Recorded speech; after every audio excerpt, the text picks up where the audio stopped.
This week saw discussions around the ANC's January 8 statement, COVID-19 vaccine procurement and the national health insurance. While some have expressed hope following President Cyril Ramaphosa's ANC address, others have said there was nothing new in that speech. To expand this conversation even further, I'm joined by Professor Friedman, a political analyst, to unpack these topics. Professor Friedman, very good morning to you and thank you for your time. What did you make of the ANC statement delivered by the president? I mean, there's been a lot of feedback since he delivered the speech. Some saying that the message really didn't inspire much hope, and others saying that it listed key priorities and focal areas for the coming year. Hi, good morning. Look, I think those who were hoping, as people have been hoping in January the 8th statements for some time, that it would contain a detailed plan for the year were disappointed. It was quite vague, it was quite general. But I don't think that it was simply a non-event for two reasons. The first reason is that it did contain, and most people don't seem to have noticed this, it did contain something rather important, which I don't think was expected, and that is a commitment to exploring a basic income grant, which of course would be a grant which would go to every South African and which is being proposed around the world as an important anti-poverty measure. I mean, that's the nearest, that's the nearest the ANC's come to supporting that. The second one is that although it was very vague and general, it clearly signaled, I think, that the president and his faction are at the moment in charge of the ANC, because the kind of issues which it raised, economic growth, investment, anti-corruption, were very much the concerns of Mr. Ramaphosa and his supporters, rather than the concerns of Mr. Magashule and his supporters. So it was vague, it was general. I think if one is looking for hope, I wouldn't look at ANC January the 8th statements for hope.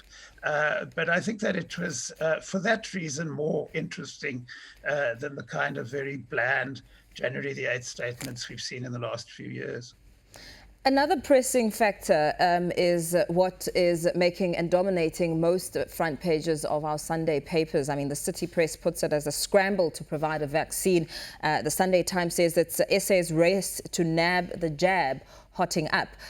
You know, the big conversation here is, the rollout of this vaccine and the acquisition processes that have been questioned. I mean, medical experts coming in to say that there's a lot of concern when it comes to how this strategy will be implemented by government, and they see and foresee a lot of loopholes there.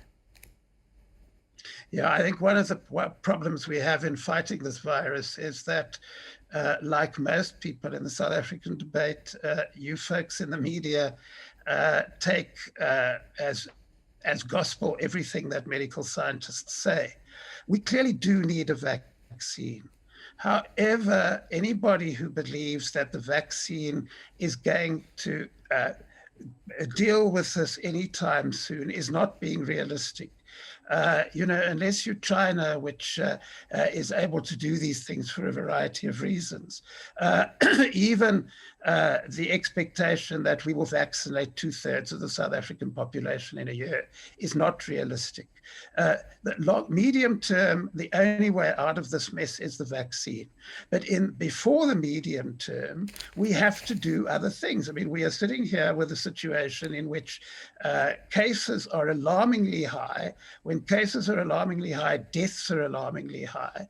And that is quite frankly because we listen to a lot of what we were hearing from our medical scientists, which is not what medical scientists in other countries have been saying. And our medical scientists have been saying, there's nothing you can do. You simply have to keep cases down so that the health system doesn't get overwhelmed. What we're seeing now is that if you simply try to keep cases down to protect the health system, you don't keep cases down in the end. And worse still, you allow the virus to mutate so that it becomes far more infectious than it was before. If we're going to start dealing with COVID COVID-19, yes, the vaccines have to come as quickly as possible, but we also have to have an effective strategy for controlling the transmission so that government can do what government should have been doing from the start, which is testing people who are infected, tracing their contacts, so that we stop this virus spreading within the community. There are quite a few countries around the world which have succeeded in doing this, including, it's important to point out, some on our own continent. When Senegal announces in the last couple of days that it's worried about a new surge, it's worried about a fraction of the number of cases which we regarded as absolutely normal a couple of months ago. So if you look at Senegal, you look at Rwanda, they're doing far better than we're doing at controlling this virus. And the reason they're doing better is that they started off by trying to make sure that the virus didn't affect many people. They didn't start off by simply saying, look, it's inevitable. So, we're in a bad situation at the moment, but while we look for vaccines, we really need to have an urgent discussion as a country about what we do to put a lid on cases enough so that we can have testing and tracing, and so that we can start doing as well as places like Rwanda and Senegal are doing. And if we don't do that, I'm afraid that although the virus will be, the vaccine will be rolled out, a lot of South Africans will get ill and die while we wait for our turn to be vaccinated. Some have even questioned how a party that has failed to deliver basic services, mainly because of corruption, could be trusted to handle something as big and important as mass vaccination. Well, look, it depends no country outside East Asia who are very good at this. East Asia has lots of experience in these issues and they tend to get it right before other people. India may well be surprisingly successful despite this huge population. If you're saying, if we leave this to 3 officials in the Department of Health, it's not going to happen.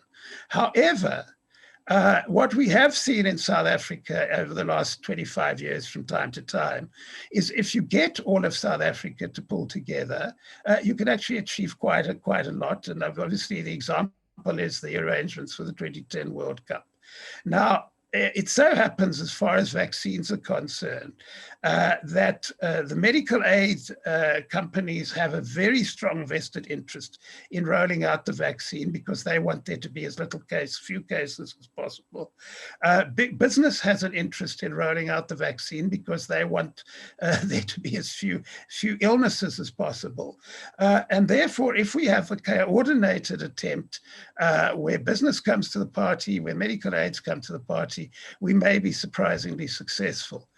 But one thing people don't talk about enough, which is the missing ingredient here, is that one of the things government did not do on COVID-19, which would have made a huge difference, is actually to go out and connect with people in townships and shack settlements and get them on board, actively participating in the campaign against the virus. Similarly, if you want to vaccinate 2/3 of the South African population, you have to go out to townships and shack settlements, and you have to talk to people about the virus, and you have to expand their energies to make sure that we're all fighting this thing together. So yes, if you leave it to government alone, it's not going to work, but there's no reason to leave it to government alone. We can get business involved, we can get medical aids involved, and most importantly, we can get the people of South Africa involved because that is the key to rolling out vaccines. But remember what I said earlier, it's also key to fighting the virus because one of the great gaps is, if you go out to people living in poverty and you explain to them and get them on board, I think they have been on board to most of the time. They simply haven't been able to do what is required because they live in poverty. So it's not too late to do that, but certainly if we're going to roll out vaccines to 2/3 or more of the South African population, I think we need the active participation of people in shack settlements and townships. Now, one of the other factors that came out very strongly was the step-aside rule. We heard President Cyril Ramaphosa speaking about how getting rid of corruption by ensuring that those who are facing charges are suspended pending finalization. We also heard the president speaking to reporters as well as a Newzroom Afrika exclusively. Our political editor, Spoonga, was saying that, the ANC Integrity Commission, that he's commending it for taking a hard line against him, saying it had the right to chastise him. Where does that leave Ramaphosa as a leader and in tackling this huge issue? And of course, the elephant in the room, Ace Magashule's suspension. Well, there are a number of issues here. I think the first point to make is that I think that what is happening in the ANC at the moment on this issue has been misunderstood to a certain extent. People continually say there was an ANC resolution at Nasrec saying that people have to step aside, and why is Magashule still in his job? Because he hasn't stepped aside. If you go back and you have a look at the Nasrec resolution, what it actually says is that people who are charged must appear before the Integrity Commission, and that the Integrity Commission must reach a finding, and then that must go to the National Executive Committee. Now, all of that is in process. And that is important because for those of us who look at the ANC from the outside, the majority of South Africans, it doesn't show, as we've been told, that the ANC is backing down on its own resolution. And that once again tells me that the Ramaphosa faction are still very much in control. Obviously, if Mr. Magashule remains in his job after the Integrity Commission has said that he should be removed from his job, that will change the picture and we will have to reassess. The other big issue, which you mentioned in your question, is the role of Mr. Ramaphosa himself. Now, there is obviously a problem about Mr. Ramaphosa saying, look, the Integrity Commission must do its work, and then at the same time saying, as he did a while ago, look, I don't want to appear before the Integrity Commission because my case is still in front of the courts. What he will obviously say, I mean, he's not technically defying the resolution. He can say, which is accurate, look, I haven't been charged with any offense. All that's happening is that the public protector has reached a finding. That finding is being reviewed by the courts, which is what you're supposed to do if you reject a finding of the public protector. And if the courts find against me, then I'll appear before the Integrity Commission. That is all consistent with the resolution, but it doesn't look very good. There's no reason why Mr. Ramaphosa should not appear in front of the Integrity Commission, despite the fact that the matter's before the courts. And I think that he's missed a political trick by doing that. So perhaps the comment he made indicates that he's recognized that and he will rectify that. But I think that it's more important, I think it's more accurate to focus on why Mr. Ramaphosa isn't appearing before the Commission than to focus at this stage on the situation of Mr. Magashule, because as I say, Mr. Magashule has so far gone through the processes. What is needed now is for the National Executive Committee to tell him to step down and for him to step down. And if that happens, then I think the ANC will at least be able to say that they stick to their own resolution. Very well. Thank you so much for your time and that very thorough analysis. Professor Stephen Friedman, a political analyst, giving us a sense of the big stories of this week.